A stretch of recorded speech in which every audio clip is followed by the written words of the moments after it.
오늘 도착한 곳은 바로 북한산. 북한산성으로 올라가서 보국문과 대성문을 가볼 건데요. 현재 입구엔 공사를 진행하고 있습니다. 제가 살면서 북푼산은 한 번도 가보진 않았었거든요. 지금 앞에 보이는 정자 이름이 청수루. 청수루 뜻은 맑은 물이 흐르는 누각이라는 뜻이래요.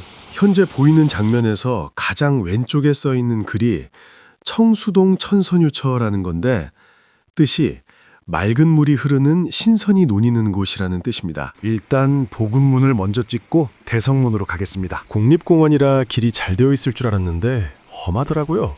왜 사람들이 장비 챙기고 가는지 알았어요. 보국문에 도착했습니다. 올라가서 설명을 읽어보니까 숙종 때 축조한 것으로 나와 있는데요. 제가 알기론 신라 시절일 때 북한산성이 있다는 걸로 알고 있거든요. 왜 숙종 때 축조되었다고 나와 있지? 라는 의문을 가지게 되었습니다. 신라의 북한산성이 현재 북한산에 있는 성이 아니라는 말이 있는데요. 신라 시대의 북한산성이라고 불리는 곳은 현재 아차산성이라는 말이 있어요. 그저 추정일 뿐이고요. 아직 확정된 게 아무것도 없습니다. 이렇게 보니까 북쪽은 눈이 왔었고 현재까지 녹지 않았어요. 이제 대성문으로 이동해 보겠습니다. 보국문에 대해서 얘기해보자면 다른 이름으로 동안문이라고 불렸는데 안문이라는 뜻이 평시엔 백성들이 이용하지만 전시엔 비밀 통로로 사용한다고 해요. 숙종이 북한산성을 지은 이유가 인주 시절에 정묘호란, 병자호란을 겪었지 않습니까? 그래서 한양을 보호하기 위해서 지은 거라고 해요. 걸어가면서 든 생각인데 이렇게 험한 산의 밑에서부터 위에까지 돌을 가지고 이동한다는 자체가 대단하긴 하지만 얼마나 많은 백성들이 희생을 했을지 상상이 되지 않는데요. 그리고 북한산보다 험한 산 속에 성을 지은 곳이 고대부터 엄청 많았을 것 같은데 요즘처럼 길이 제대로 되어 있지 않은 시절에 사람들은 산을 어떻게 오르락 내리락 했을까요? 막 얘기하다 보니 이제 알았는데 밑에 공기가 상당히 좋지 않았네요. 지금 제가 있는 곳이 성덕봉 전망대입니다. 바위 주변으로 성벽을 지었는데 성벽을 넘으면 사실상 절벽과 다름없거든요. 그리고 바위와 성벽 사이의 길이 매우 좁습니다. 여길 어떻게 지나다녔으며 낭떠러지를 앞에 두고 어떻게 쌓았는지 궁금하네요. 공기가 상당히 반대편과 대조적이네요. 여기를 아무것도 잡지 않고 내려오려고 하니 위험하고 꽤나 무서웠습니다. 이제 다 왔네요. 여기가 대성문입니다. 오늘은 보국문, 대성문만 들렸지만 현재 성문은 이 두 곳 말고도 12곳이 더 있습니다. 대동문, 용암문, 백운봉 앞문, 서암문, 대서문, 가사당 앞문, 부항동 앞문, 청수동 앞문, 대남문, 중서문, 북문, 수문터.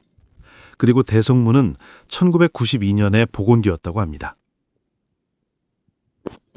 이렇게 보니 만약 적이 여기로 공격한다고 하면 성벽에 궁수 100명만 있어도 다 맞겠는데요? 저 멀리 보이는 곳이 아까 바위를 둘러싼 성벽이 있는 곳입니다. 여긴 데크를 해놨네요. 아까 보국문으로 올라갔을 땐 돌을 밟고 올라갔거든요. 그치면 데크를 해놨다는 것은 이곳이 가파르다는 뜻이겠죠. 길 옆에 떨어지지 못하게 막는 게 없어서 발 잘못 디디면 바로 추락사. 영불사에 도착했습니다. 들어가 보려고 했는데 개 4마리인가 막고 있더군요. 개 주인이 우리 개 안 물어요 이러시는데 이 대사 어디서 많이 듣지 않았습니까? 주인을 무엇을 믿고 저길 들어갈 수 있을까요? 결국엔 들어가지 않고 다음 장소로 이동했습니다. 다음 목적지는 경국사. 경국사는 정릉천 옆에 있습니다. 경국사는 고려 말에 세워진 절입니다. 이승만 전 대통령이 자주 찾아오던 절이래요. 그리고 닉슨 전 대통령이 부통령 시절에 이곳에 와서 참배했던 것이 가장 인상적이었다고 해요. 지금 보이는 탑 이름은 가산당지 관대종사 묘탑입니다. 그리고 경국사는 신덕광우 강씨의 원찰로 불리는 곳이죠. 원찰 뜻이 창건주가 자신의 소원을 빌거나 죽은 사람의 명복을 빌기 위하여 건립하는 건축물입니다. 입구부터 계속 들어가면 이렇게 길이 잘 놓아져 있습니다. 길 끝에 넓은 공간이 나오는데 끝에 돌로 만든 책이 나옵니다. 이 책 이름은 불교 대사림 편찬 발원문입니다. 글이 잘 보일지는 모르겠네요. 불기 2525년이라고 적힌 걸 보고 불기 기준이 석가모니 탄생을 기준으로 한 줄 알았는데 석가모니가 열반한 해를 1년으로 시작해서 계산한다고 해요. 열반이 탐욕, 성냄, 어리석음 등 모든 번뇌의 불길이 완전히 꺼져 지혜가 완성된 평안하고 자유로운 이상적 경지라는 뜻입니다. 저에겐 어려운 내용이에요. 제 앞에 있는 불상은 요나라 관세음 보살입니다. 여러분이 생각하는 거란의 요나라가 맞습니다. 경국사가 생기기 한참 전부터 있던 거죠. 이것은 왼쪽부터 지장보살, 아미타불, 관세음 보살입니다. 여기서 좀 더 들어가면 본격적으로 절이 나옵니다. 위에 보이는 건물은 만월 땅이에요. 일단 맨 앞에 나오는 것은 법종각입니다. 법종각 안을 종과 북이 보이죠? 종 이름은 법종, 종 이름은 법종이라고 합니다. 이제 절 안을 살펴볼게요.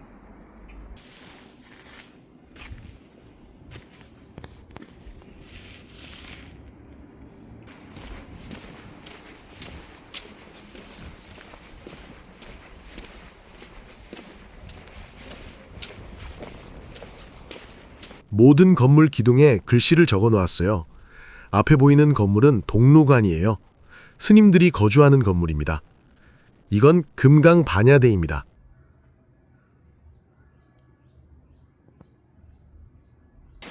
야, 이거 보니까 절에 온 느낌이 나네요. 앞에 건물이 극락보전이에요. 극락보전이 하이라이트 건물입니다.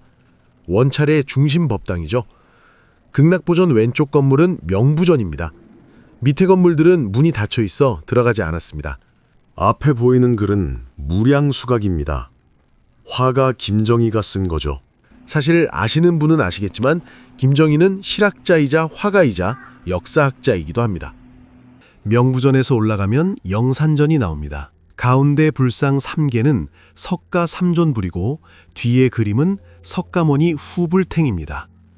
그리고 하얀 불상은 18라한상과 18라한탱입니다. 영산전에서 더 올라가면 천태성전이 나오는데요. 불상 이름은 독성상이고 뒤에 그림은 독성탱입니다. 이 건물은 심성전과 환희당입니다. 보통 이름이 2개인 건물은 한 건물의 방을 여러 개로 나누고 각 공간의 역할에 맞는 현판을 따로 걸어두는 경우가 많습니다. 그럼 오늘은 여기까지예요.